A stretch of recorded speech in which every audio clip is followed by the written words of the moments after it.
As we get into smaller instruments, for example the clarinet, it will be tempting for you to put the case on your lap as you assemble it.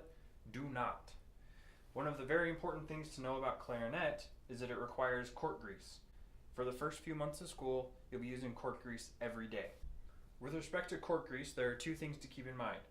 First of all, do not use cork grease like chapstick, where you wind this up and rub it on your corks.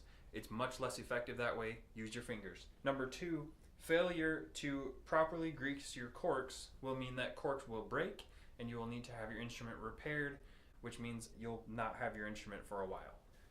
The correct way to use cork grease is to take your cork grease out of its case, put a little bit on your finger, and wipe it carefully onto the corks of your clarinet.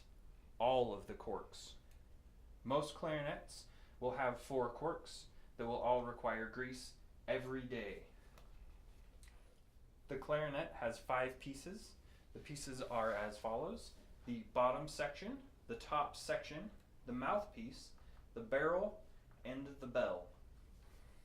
When we're assembling the clarinet, you want to be very careful to do things in order, and definitely be careful of the bridge key. I'll explain that in a moment. The first step is to take the 2 largest sections of clarinet and hold them. The next step is to take this top section, it's the one that has cork on both ends, and you're going to press the middle key with your finger. Press and hold it. On this lower section, find the section that does not have cork, the other section does. Make sure you're not touching any of these keys, you're holding it completely by the black part of the clarinet, and you press them carefully together. Some clarinets, like this one, have a groove in the front to make sure that they line up, but most clarinets just have this section right here. It's called the bridge key, and you can see if I push on the bottom of the bottom keys, it raises both keys. So here it is from the front. Pushing this key, watch this key right here, it goes down.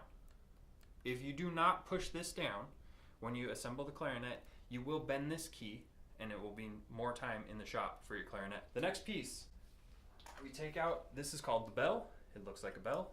Ding-a-ling-a-ling. We put this on the bottom here of the clarinet. Ta-da! Now we have a clarinet that looks like this. From there, we still have some sections to put up here, and the next section we'll put in is called the barrel, and the barrel goes right here on top. Then the final piece is the mouthpiece.